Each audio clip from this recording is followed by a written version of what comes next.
Hermanos, Dios lo bendiga a todos en el nombre del Señor Jesucristo. Esta entrega y la próxima se centra en la promesa magnífica que se les dio a los nacidos de nuevo en Sardis, representados por un grupo que tuvo una excelente intimidad con Dios. Y eso está en Apocalipsis capítulo 3, versículo 4. Repito, que es la misma promesa que se le da a todo primogénito en Cristo.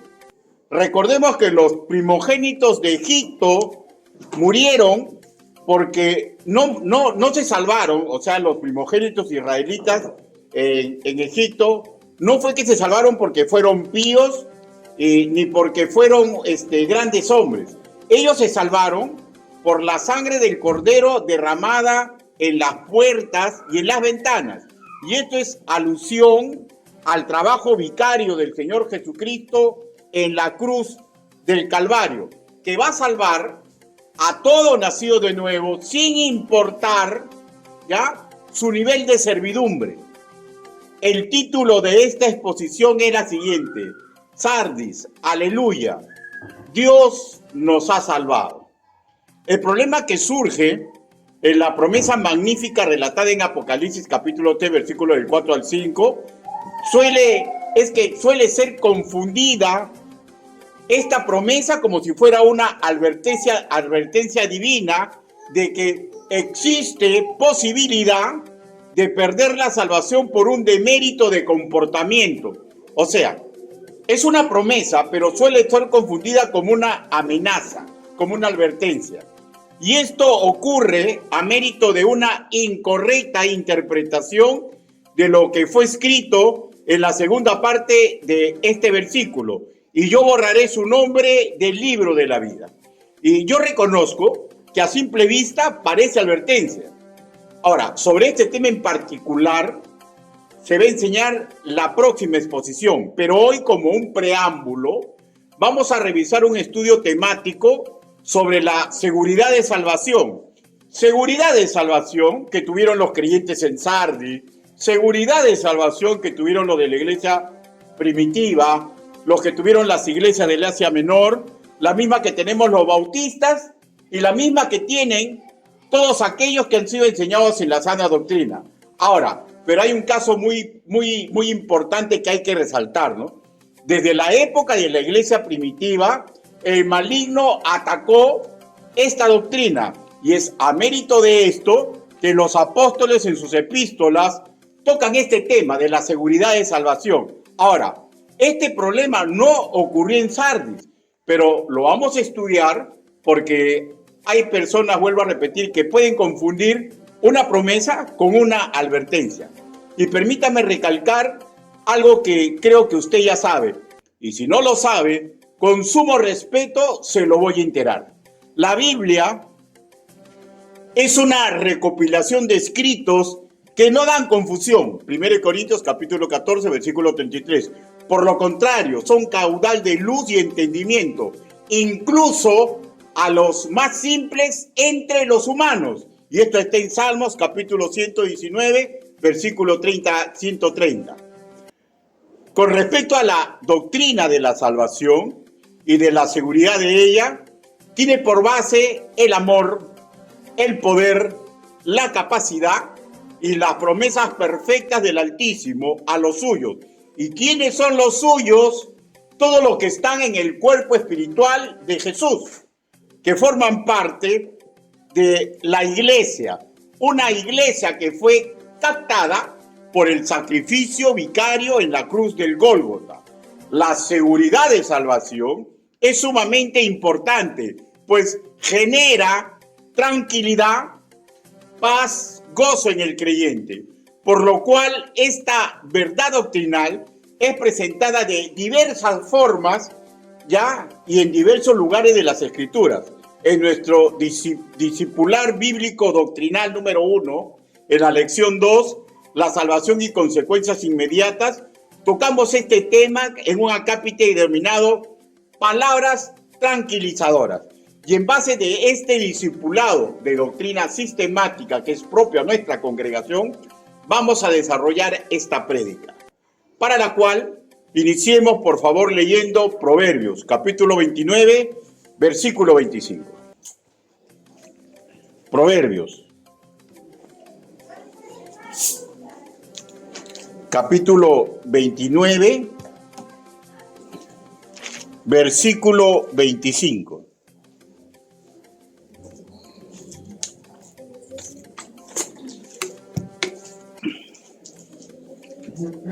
¿Lo tenemos, hermano?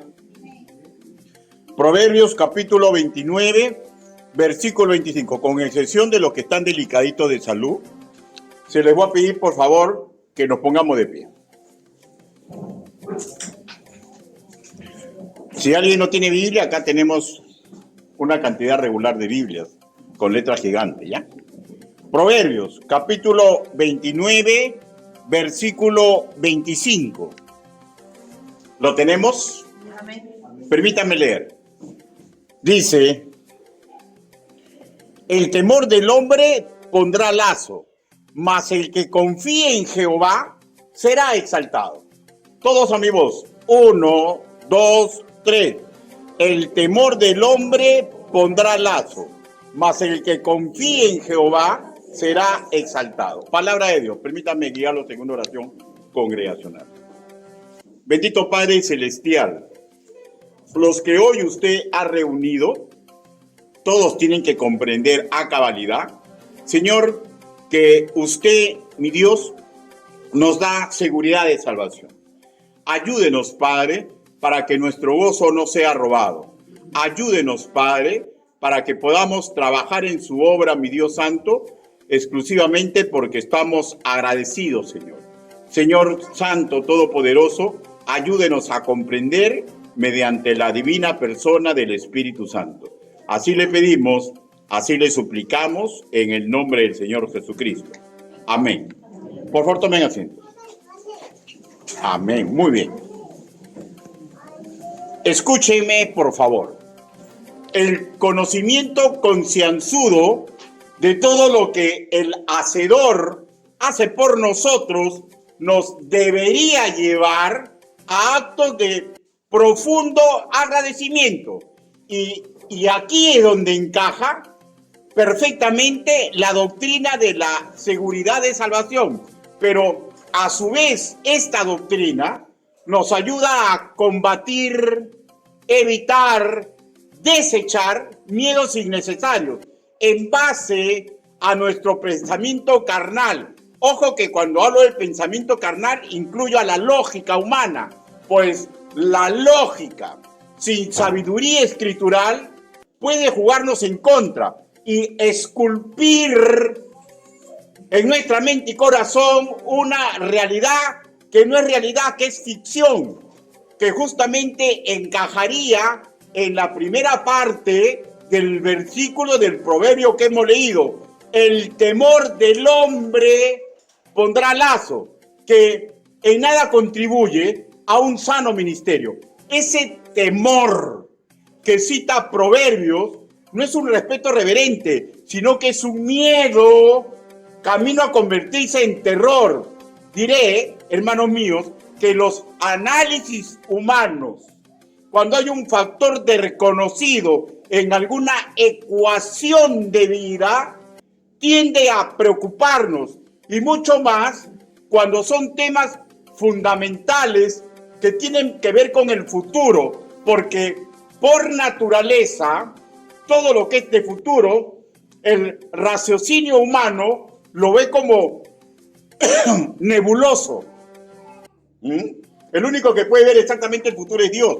Entonces, las respuestas en base a la incertidumbre generalmente causan desazón, y si no son correctamente frenadas, primero nos desconciertan, pero también podría llevarnos a desesperanza, podría llevarnos al miedo que neutraliza y que nos puede hacer, por ejemplo, partícipes de una filosofía antigua de vivir que tenían algunos pueblos gentiles que sesudamente, por los que desconocían del mañana, nos donaron a la humanidad no solamente un adagio, sino una forma sibarita de vivir. Y esto está registrado en Isaías capítulo 22, versículo 13 y 1 Corintios capítulo 15, versículo 32. ¿Cuál es el adagio? Comamos y bebamos, que mañana moriremos. Que implica que hay que disfrutar de un presente en forma desbordada, superabundante, porque no sabemos lo que viene en el mañana. Y esto nunca va a ser una forma sabia de conducirse, repito. Ante un futuro incierto, suele causar duda, suele causar desconfianza. Y de ahí, de acuerdo a la situación que estemos viviendo, solo hay un paso a la desesperanza, con tufo a necedad. Ese temor del hombre que pone el lazo, sumamente dañino para el pueblo de Dios, en línea general, pues en todas las épocas de la humanidad, el pueblo de Dios, antes del diluvio, en el antiguo pueblo de Israel y en la actualidad para la iglesia, todos los integrantes del pueblo de Dios, escúchenme, ¿ya?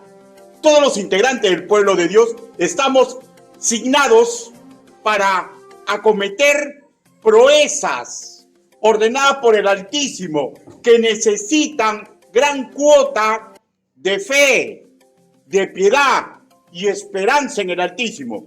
Pues ya sabemos, la segunda parte de dicho adagio divino dice así: mas el que confía en Jehová será exaltado. O sea, la parte negativa primero y después viene la parte positiva. ¿Por qué? Porque la confianza en Jehová, la confianza en su palabra y en lo que él dice, que mi palabra es verdad, es lo que neutraliza el miedo, es lo que por cualquier circunstancia que lubrica nuestra mente humana, ¿ya?, que nos va a llegar a las incoherencias de vida, puede ser combatido con la fe en quien nos ordena caminar. Y escúcheme, por favor, quien nos ordena realizar proezas. Porque es una proeza, hermanos míos, luchar contra un mundo que se va directo al caos. Es una proeza. Y tampoco Él desea, hermanos míos, que nosotros nos vayamos a la desesperanza. Usando el vocabulario actual, Dios mediante su palabra realiza desde siempre la guerra cultural, pues no está en los planes divinos que la desesperanza sea para nosotros. Tampoco está que el motor de nuestro servicio en servidumbre sea el terror. Por tanto, digo tajantemente, mediante mis estudios de la bendita y perfecta palabra del Señor, que aquel que es salvo por la sangre del Señor Jesucristo no puede perder su salvación. Escuchen, por favor, bautistas en marcha y todo aquel que ama la sana doctrina. Nosotros nos esforzamos por agradecimiento y por amor al Altísimo. Nosotros nos esforzamos por cariño y misericordia con el prójimo. Nosotros nos esforzamos porque sabemos que inmiscuidos en la obra de Dios nos sentimos realizados y nos sabemos benditos en la mano de Dios. Pero nosotros no nos esforzamos porque tenemos miedo a perder nuestra salvación.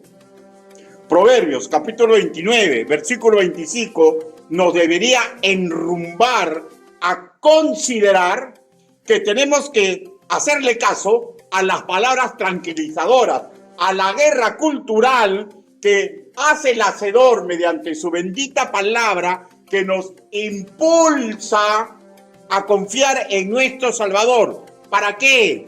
Porque Él todo lo que hace, escúcheme ya, Él todo lo que hace con nosotros es para que nosotros seamos exaltados, mejorados, perfeccionados, y todo adjetivo calificativo que el Hacedor desea que ocurra en nuestra vida, hay razones bíblicas que deben ser amores para nosotros.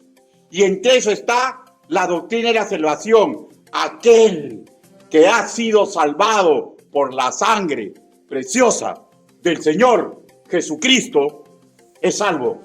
Y nada de lo creado le puede quitar su salvación. Y quiero que veamos una selección de palabras tranquilizadoras, ¿ya? Que constan en nuestro curricular de la lección 2, la salvación y las consecuencias inmediatas. Primer palabra tranquilizadora del apóstol Juan. Vayamos a Primera de Juan, capítulo 4, versículo 18. Primera de Juan,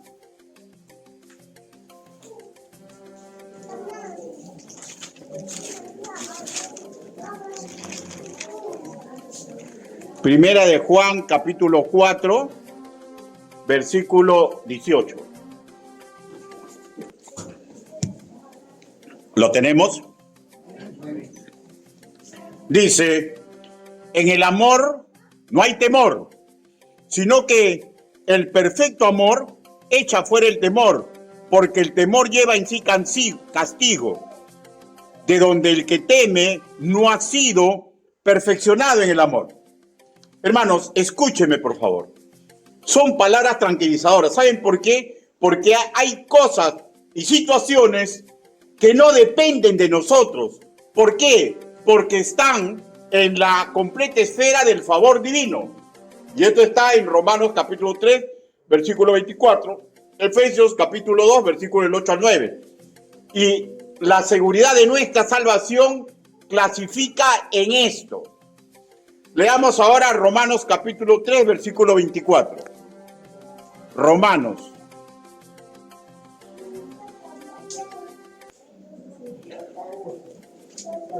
Romanos capítulo 3, versículo 24.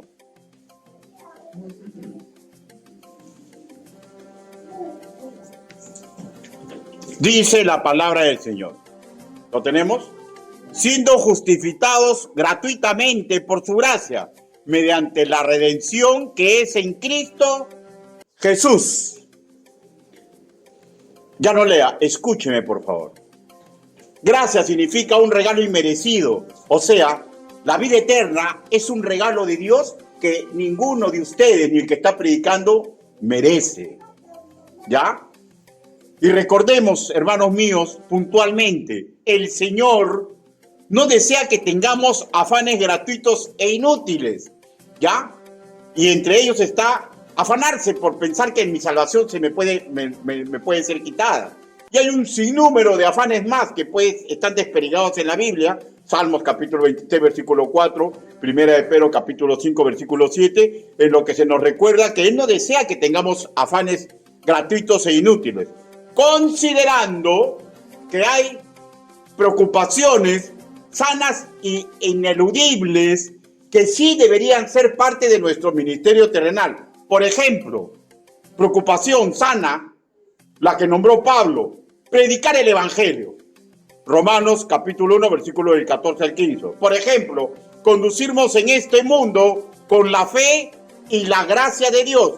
2 Corintios capítulo 1, versículo 2. Por ejemplo, guardar sus mandamientos. Juan capítulo 15, versículo 10. Y podríamos nombrar muchísimos más, ¿ya? Que están encuadradas no solamente en agradar a Dios, sino para que vivamos dignificándonos en este mundo y para no entorpecer nuestra labor como colaboradores de Dios.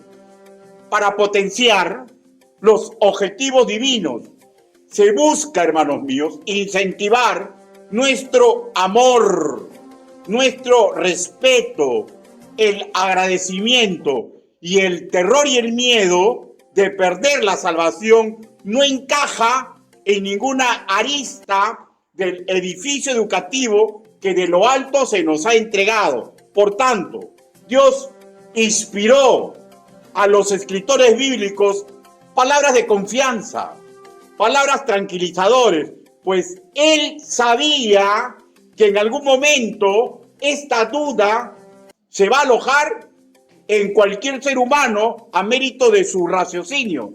Y Él sabe que si estas ideas se dejan germinar y crecer, va torpedear la fe y esperanza en la cual tenemos que regirnos los que estamos llamados a realizar proezas. Porque si así nos ocurre, se va a ensuciar nuestro gozo, que un afán negativo se puede alojar en nuestro ser y, repito, obstáculo para la hora por hacer. Segunda palabra tranquilizadora del Señor Jesús. Busque Juan capítulo 6, versículo 40. Juan capítulo 6, versículo 40.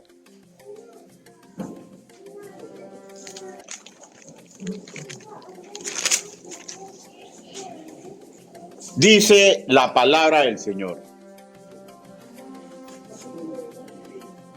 Juan capítulo 6, versículo 40.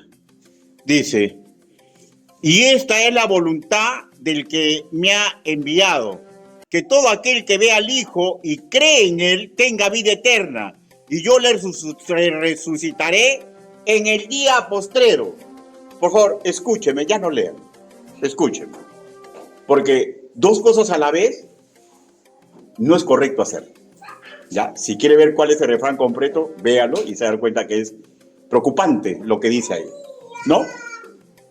En este versículo, el acto de creer está en tiempo presente, o sea, se activa la vida eterna en el momento en que uno cree y confiesa a Jesucristo como Señor y Salvador personal.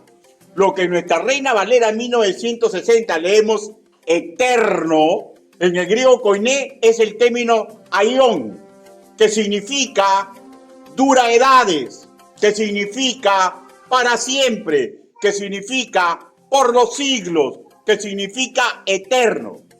Este término es equivalente al hebreo olán, que lo podemos ver en Deuteronomio capítulo 33, versículo 27, Isaías capítulo 40, versículo 28, donde se habla de lo eterno como cualidad divina, que define el hebreo un punto de desaparición, o sea, que es imposible verlo.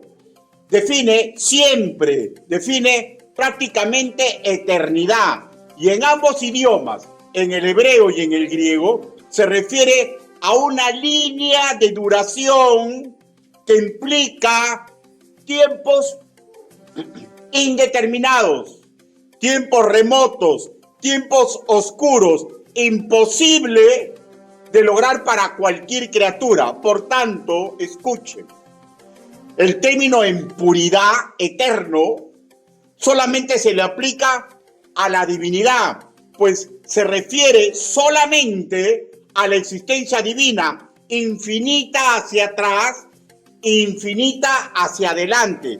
El término, cuando se contrasta con la humanidad, tiene un inicio, cuando fuimos concebidos en el vientre de nuestra madre, y se apliquen hacia adelante, o sea, el ser humano es eterno, pero en dos escenarios distintos. Un destino final en eternidad, unos en la casa celestial. Busque Daniel, capítulo 12, versículo 2. Daniel.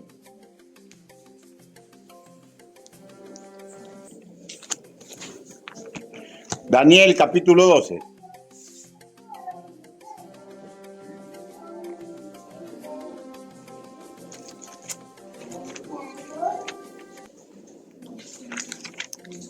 Ezequiel, y de ahí viene Daniel.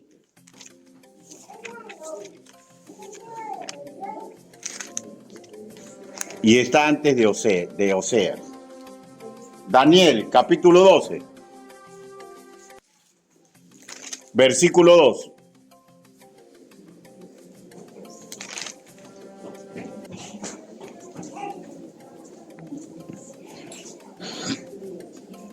¿Lo tenemos? Amén. Ya. Daniel, capítulo 12. Voy a leer solamente la primera parte del versículo 2. Dice: muchos de los que duermen en el polvo de la tierra serán despertados. Acá está. Unos para vida eterna. Ahí nomás. Un destino final, unos en la casa celestial y a eso se le llama vida eterna. Pero en sí, el ser humano es eterno, ¿ya? Pues el que esté en Cristo, Gálatas capítulo 2, versículo 20, ¿ya? Gálatas capítulo 2, versículo 20, asegura que los que están en Cristo, nueva criatura son y que son parte del Señor. Pero hay otros que están alejados de Él, ¿ya?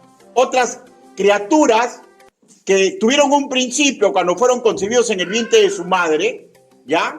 Pero se han alejado de Él y no se van a reconciliar porque no quieren hacerlo, ¿ya? Y eso está en Daniel capítulo 12, versículo 2. Sigamos leyendo.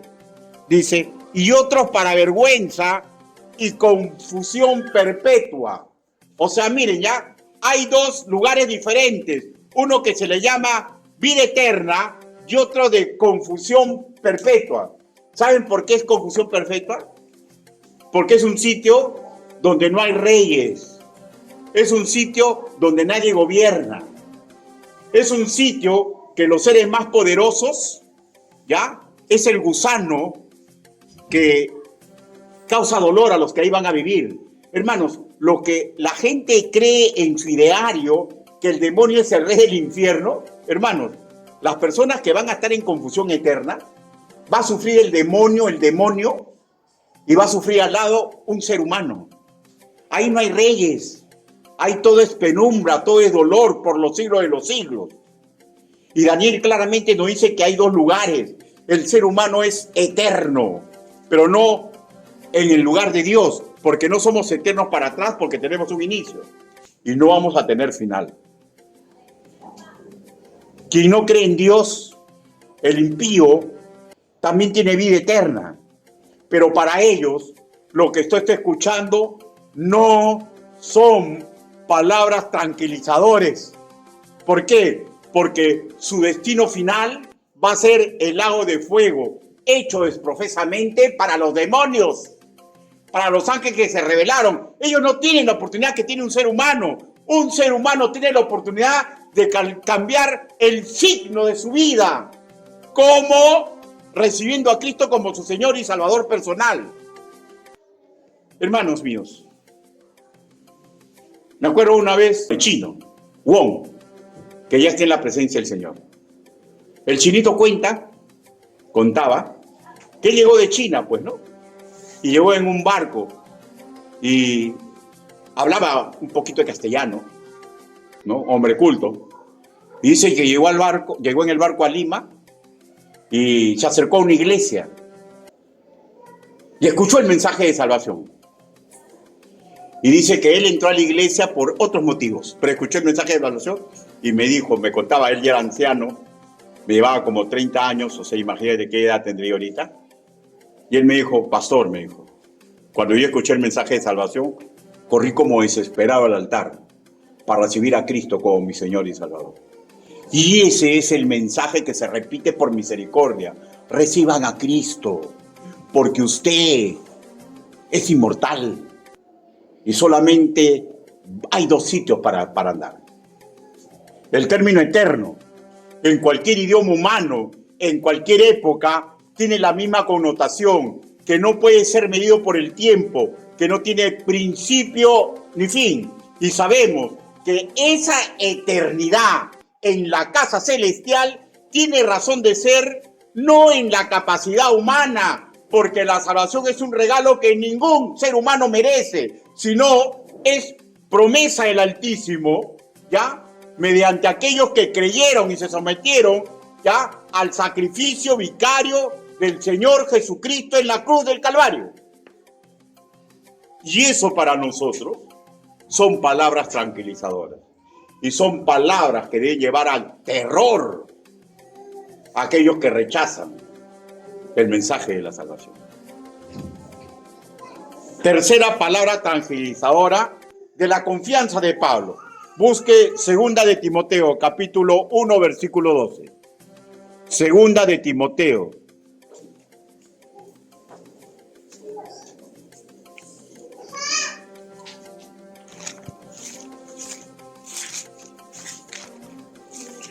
Segunda de Timoteo, capítulo 1, versículo 12.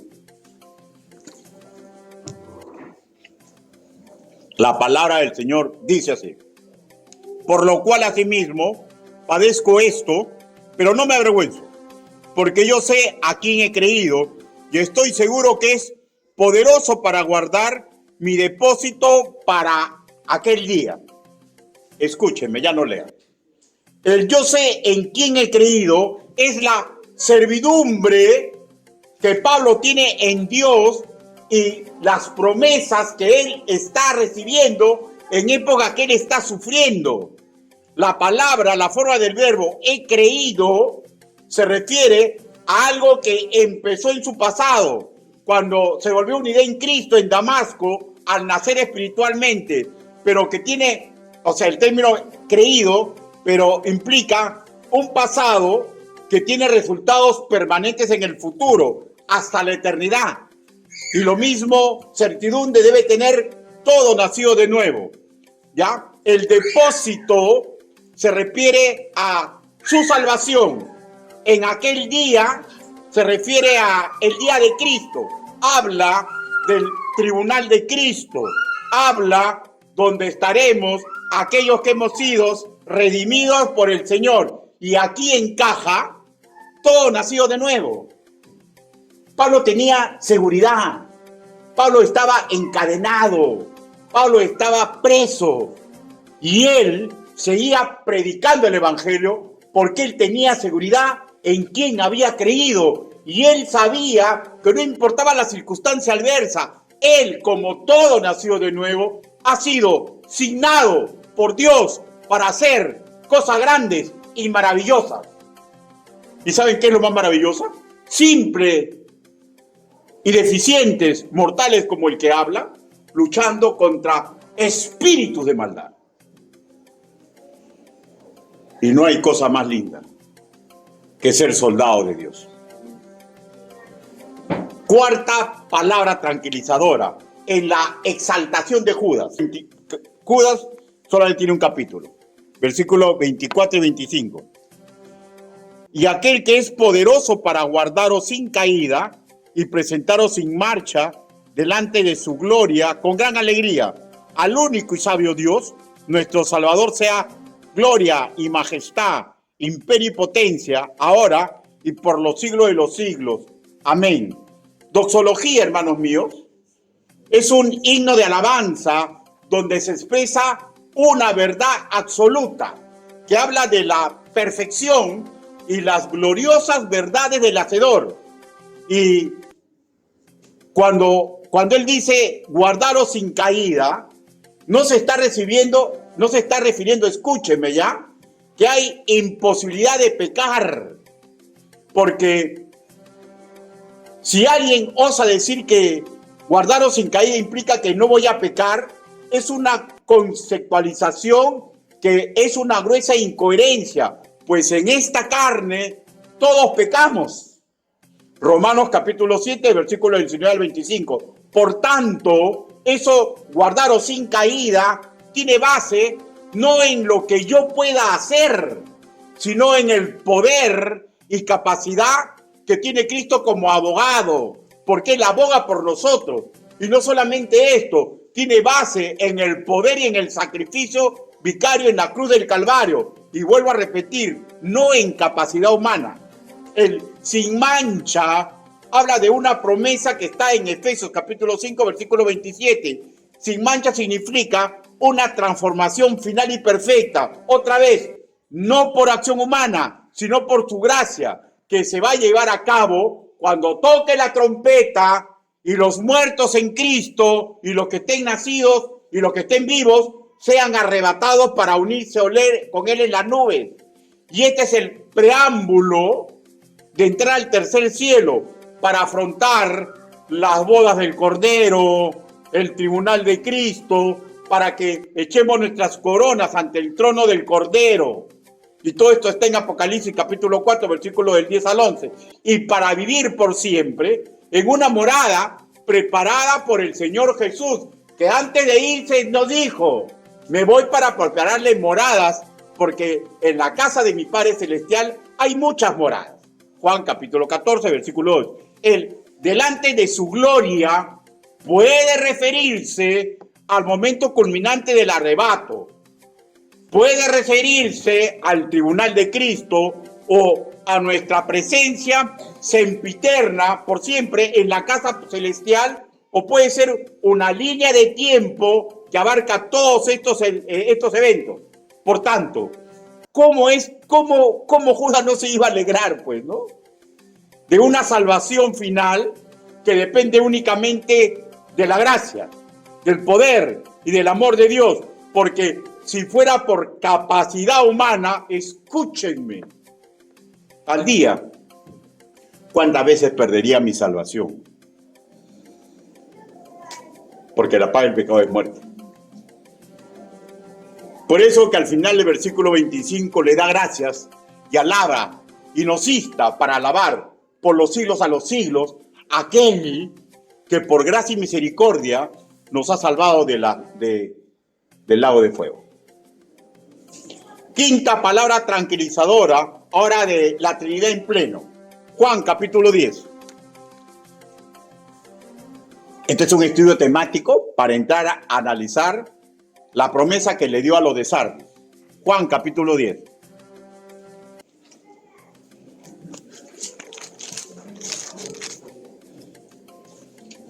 Versículo 28 y 29.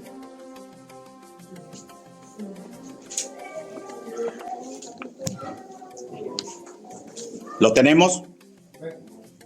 Dice, y yo le doy vida eterna, y no perecerán jamás, ni nadie las arrebatará de mi mano.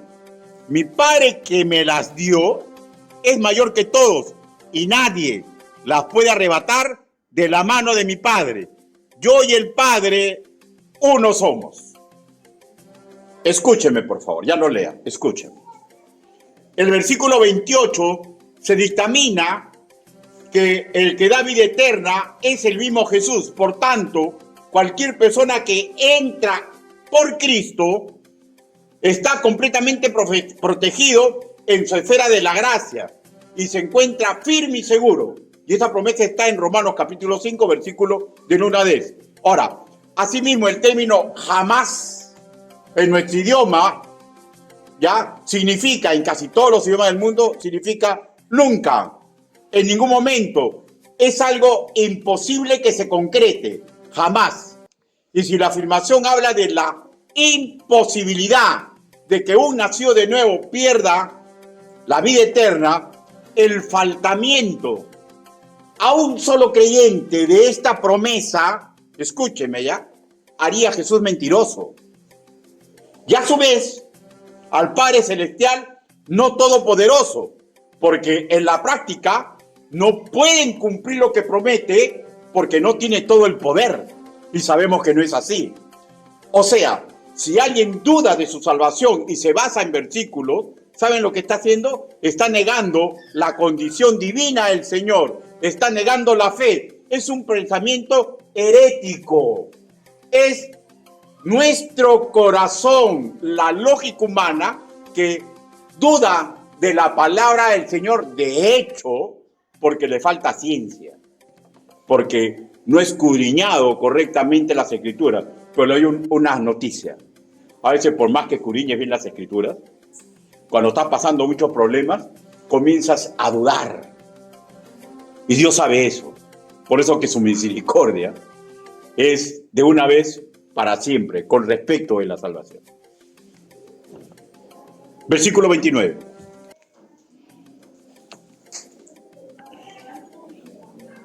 Dice, mi Padre que me las dio es mayor que todos y nadie las puede arrebatar de la mano de mi Padre.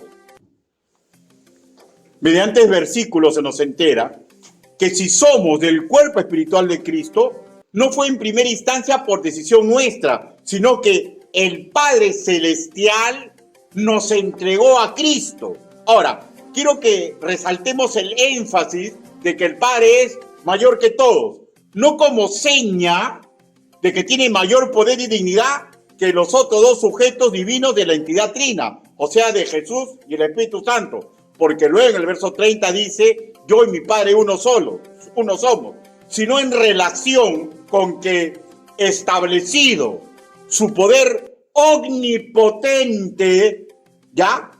Que es mayor que todos, es imposible que alguien pueda destruir la entrega hecha por el Padre Celestial a Jesucristo. En ambos versículos, en el 28 y el 29, se repite la misma idea. Nadie se las puede arrebatar, ni al Padre Celestial, ni al Hijo del Hombre. Y en ambas acciones, en nuestra Reina Valera 1960, se apresan dos términos castellanos. El primero, nadie, que corresponde al vocablo del griego koiné oudeis, que significa lo siguiente: ni siquiera uno, hombre, mujer o cosa. O sea, al decir nadie implica ningún ser, nada de lo creado, ni ninguna circunstancia existente. Y la segunda acción que se ve en ambos versículos, la acción imposible de hacer, arrebatar, que corresponde al término de griego koiné harpazo, que define apoderarse, lo que implica, escúcheme, que en ambos casos, o sea,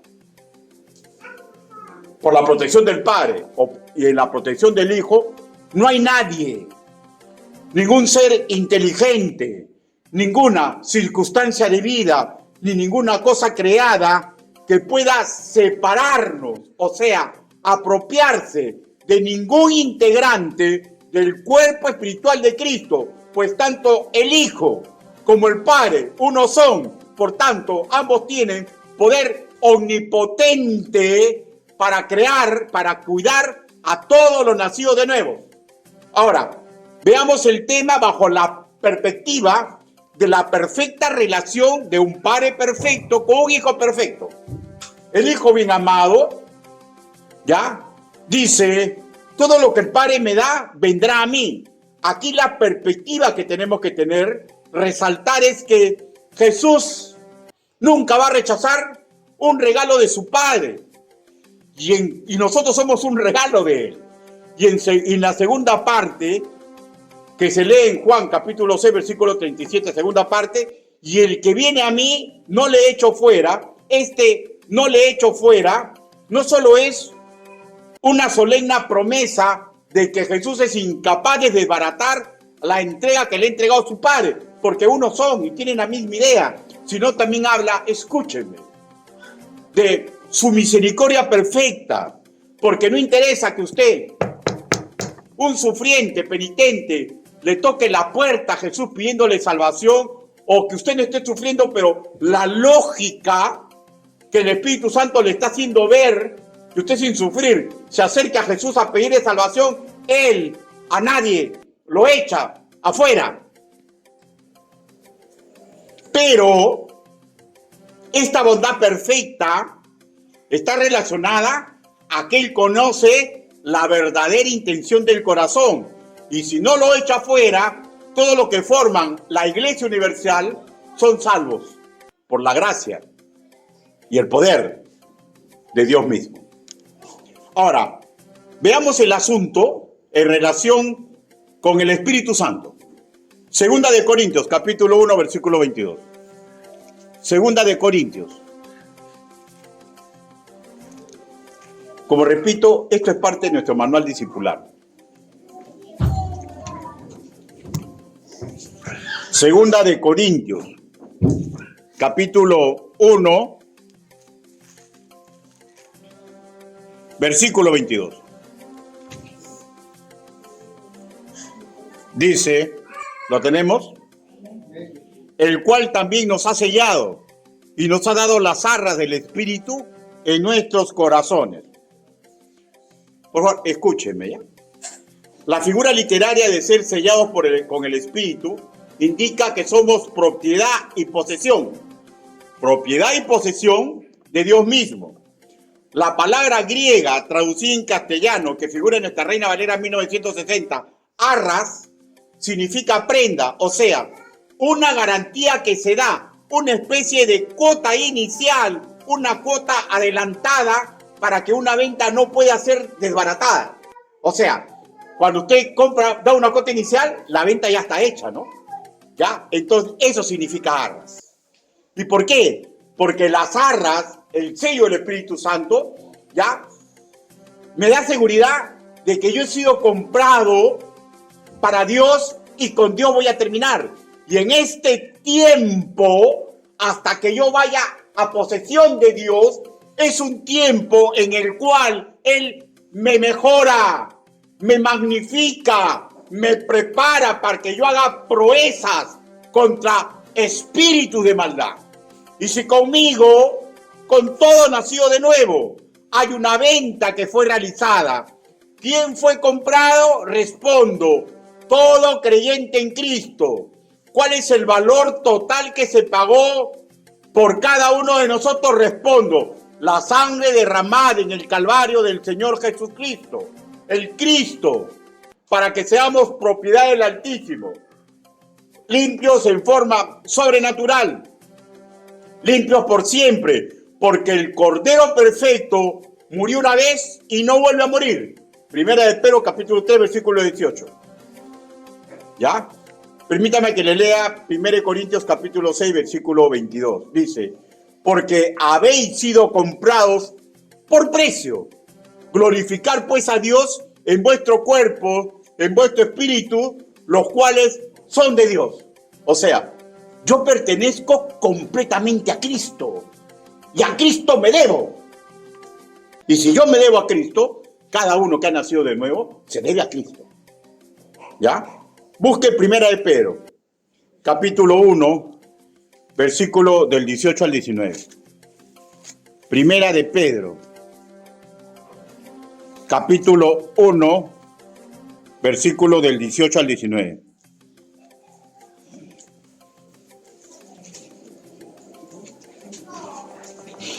Fuimos comprados, fuimos rescatados.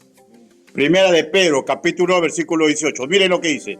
Sabiendo que fuiste rescatados de vuestra mala manera de vivir, la cual recibiste de vuestros padres, no con cosas correctibles como oro o plata, sino con la sangre preciosa de Cristo, como de un cordero sin mancha y sin contaminación. ¿Ya? O sea, fuimos comprados por Él y el precio lo pagó Él al morir en la cruz del Calvario. Y la pregunta, ¿cómo lo glorificamos? Yo le respondo, ¿ya? ¿Sabe cómo hemos glorificarlo? Viviendo su visión en nuestra vida. ¿Cuál es la visión de Él para mí? Que yo realice proezas.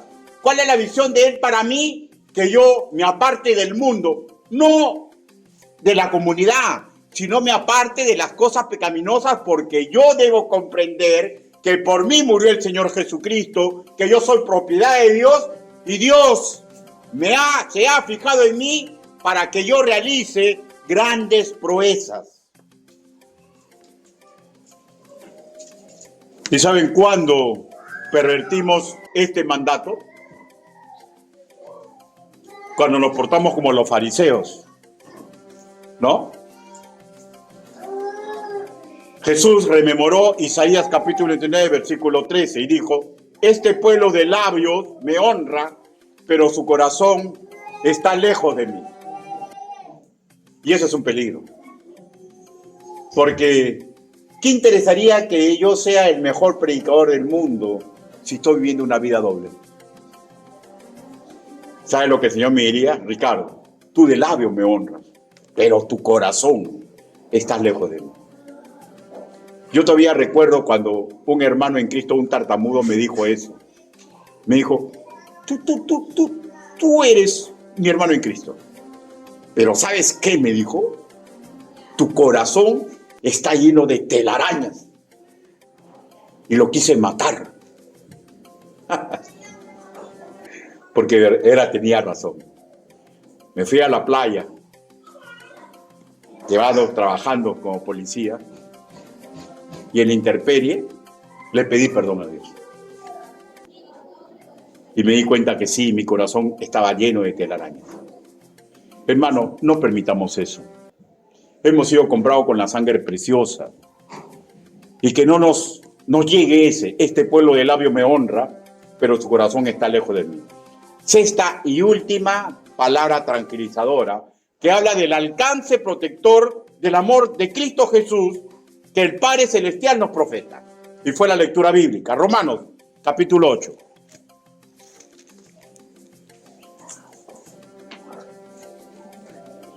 El Evangelio, perdóneme, la carta a los Romanos, capítulo 8.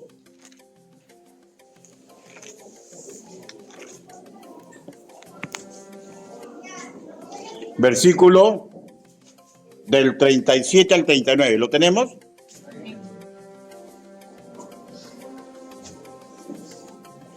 Dice, antes en todas estas cosas somos más que vencedores por medio de aquel que nos amó, por lo cual estoy seguro de que ni la muerte, ni la vida, ni ángeles, ni principados, ni potestados, ni lo presente, ni lo porvenir, ni lo alto, ni lo profundo, todo junto, por favor, el verso 39. 1, 2, 3. Ni lo alto, ni lo profundo, ni ninguna cosa creada nos podrá separar del amor de Dios que es en Cristo Jesús, Señor nuestro. Hermanos, una cosa son los padecimientos en este mundo por servirlo, que es en el versículo que antecede, leamos 36. Dice, como está escrito, por causa de ti somos muertos todo el tiempo, somos contados como ovejas de matadero. ¿Y saben por qué? Porque esta es la vida que tenemos. Sufrimos.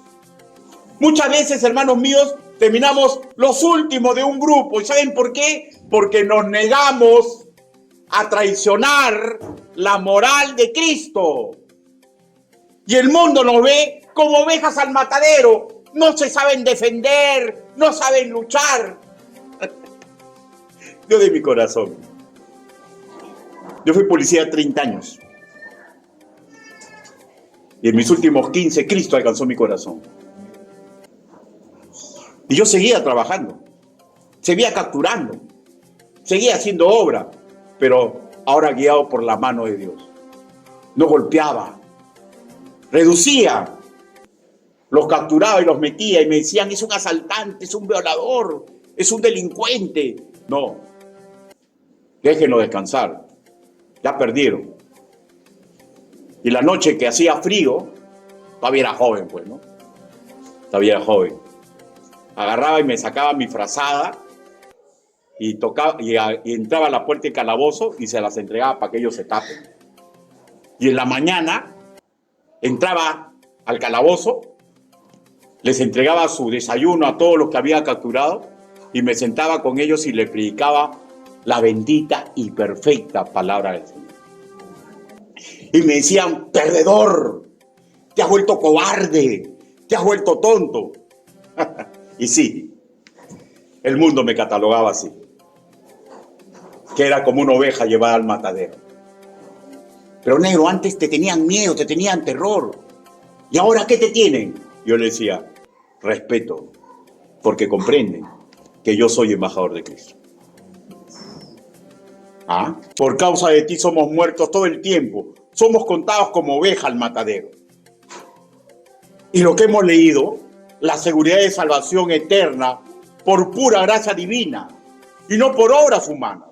Como es notorio, hermanos míos, ninguna cosa, ninguna circunstancia, ningún ser inteligente nos puede separar del amor que es en Cristo Jesús.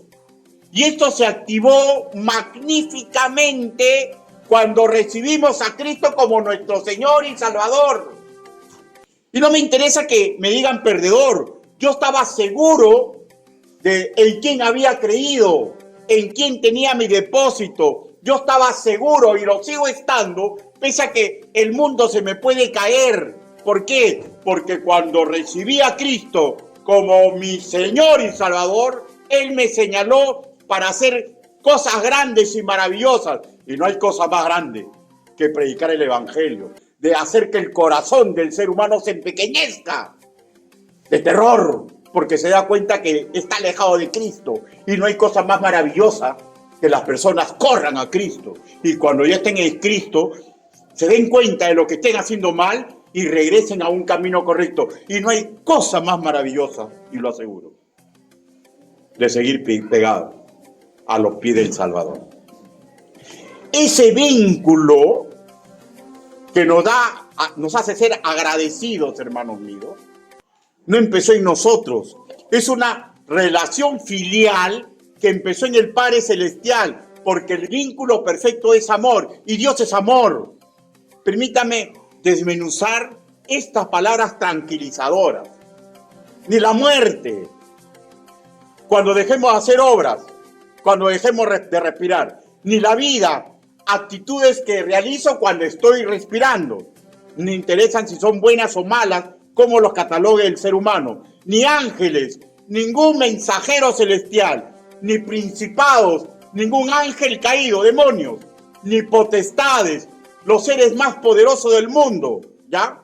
Ni lo presente, nada de lo que está sucediendo en hoy, ni lo porvenir, nada de lo que me va a suceder en el futuro, ni lo alto, nada que esté por encima de mi persona, ¿ya? Ni lo profundo, nada que esté debajo de mí, ni ninguna cosa creada, ninguna cosa que Dios ha creado, nos podrá separar del vínculo perfecto, su amor, que se completó en mi vida cuando acepté a Cristo como mi Señor y Salvador personal. En el acto de ingresar donde Él está, porque estoy juntamente crucificado.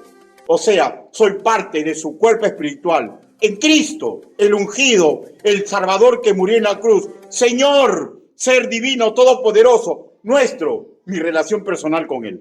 Al aceptar su carácter divino, al aceptar su labor que realizó en la cruz, Él me regaló mi salvación. El hombre más vil que pudo existir por la obra y la gracia del Señor. Vi mi vida como un pasado y aprendí de ese pasado para intentar no cometer los mismos errores. Porque el presente, hermanos míos, es un regalo. ¿Y saben para qué? Para hacer lo correcto y generar bendiciones para el futuro. ¿Cómo vendrán esas bendiciones? No me corresponde, porque para mí el futuro es nebuloso, pero yo confío en la gracia, en el poder y en el amor del Señor Jesucristo. Sintetizando, la salvación que hemos recibido de parte de la divinidad no nos la puede arrebatar nadie. ¿No es acaso todo lo escuchado, todo lo inspirado por los escritores bíblicos, palabras divinas tranquilizadores? Los de Sardis sabían estas cosas, ¿ya? No hay rastro escritural que la salvación en Cristo Jesús se pierda. Y ellos, como nosotros, los que hemos recibido a Cristo como nuestro Señor y Salvador, podemos decir, aleluya, Dios nos ha salvado. Y si usted aún no ha recibido a Cristo como su Señor y Salvador, yo le digo, corra a Cristo, porque nunca se sabe en qué momento la vela de nuestra vida va a ser apagada. Inclinen su rostro, vamos ahora.